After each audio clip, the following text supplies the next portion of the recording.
We're diving into a really provocative analysis of China's social structure. It's a framework that might just change how you think about its entire society. So let's jump right in. So, the big question driving this whole thing is a powerful one. Does China actually have a modern day caste system? It's a pretty challenging idea, and it's the lens we're going to be using to look at everything that follows. Okay, so here's the core argument from the source material. It suggests that, look, while there's no official caste system written down anywhere, a very real kind of unspoken hierarchy has taken shape. And this structure, it argues, puts some serious limits on social mobility, making who you know and where you come from way more important than just talent or hard work.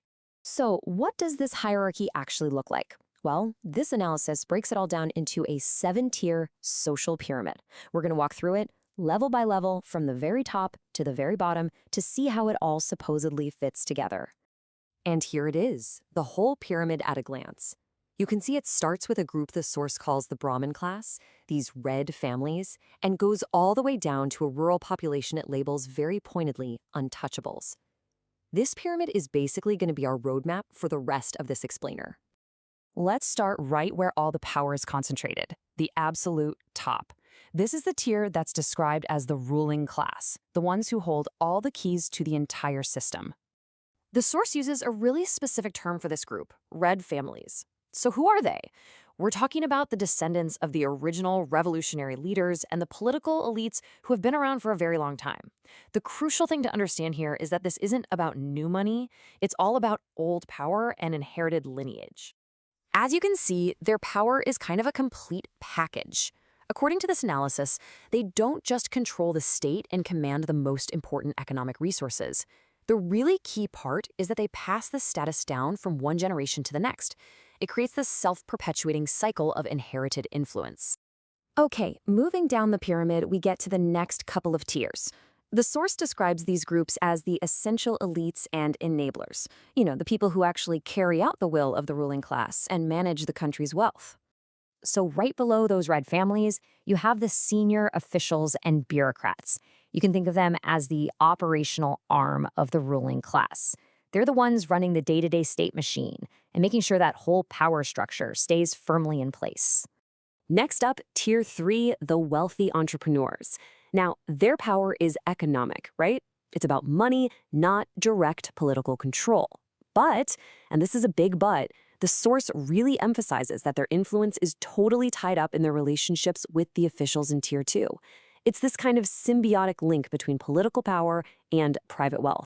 Now, this slide shows a really crucial distinction the analysis makes. On one side, you've got civil servants in tier 4. They're seen as tools of the system, and their status comes from their loyalty to the state. But on the other side, you've got the professional white-collar workers in tier 5. They're considered part of the general population, and their status comes from their skills and profession. So one group serves the system, while the other just works within it. It's a subtle but important difference. All right, now we're moving into the middle of the pyramid. This is the vast working majority, the group that's really the engine that keeps the whole society running. We just touched on tier 5, this professional class. Their status is built on things like their education and their abilities, which makes them the backbone of both state-owned companies and private ones.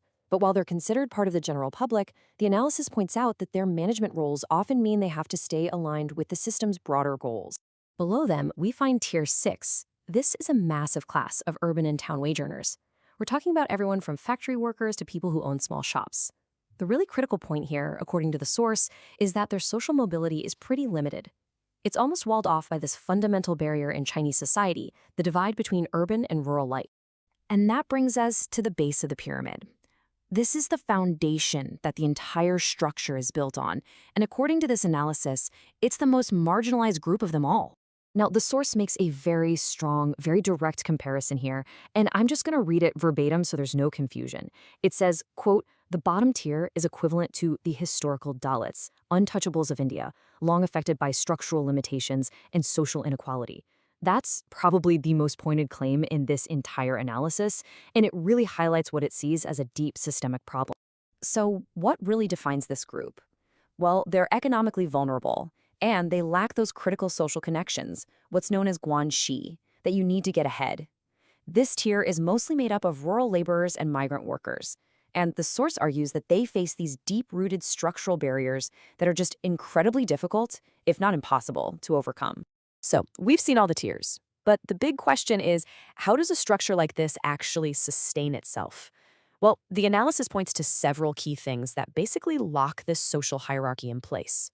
This table here really sums it all up. You've got family lineage, which passes elite status down through the generations. You have political and economic power, which just feed each other in a continuous loop. Then there's that urban-rural divide, acting like a giant wall that blocks mobility. And finally, the civil servant class, whose role is to basically maintain the status quo for the folks at the top. And so this analysis arrives at its pretty stark conclusion that what you see in modern China is a de facto caste-like structure, a system where your opportunities in life aren't just about how hard you work, but are fundamentally determined by who your parents are, who you know, and how much money your family has. So this leaves us with one last big question to think about. If this model is even close to accurate, if opportunity really is shaped so much by birth and connections, what does that mean for the future of a society, for its fairness, for its stability, for its dynamism? It's a question with no easy answers and definitely something to chew on. Thanks for joining me.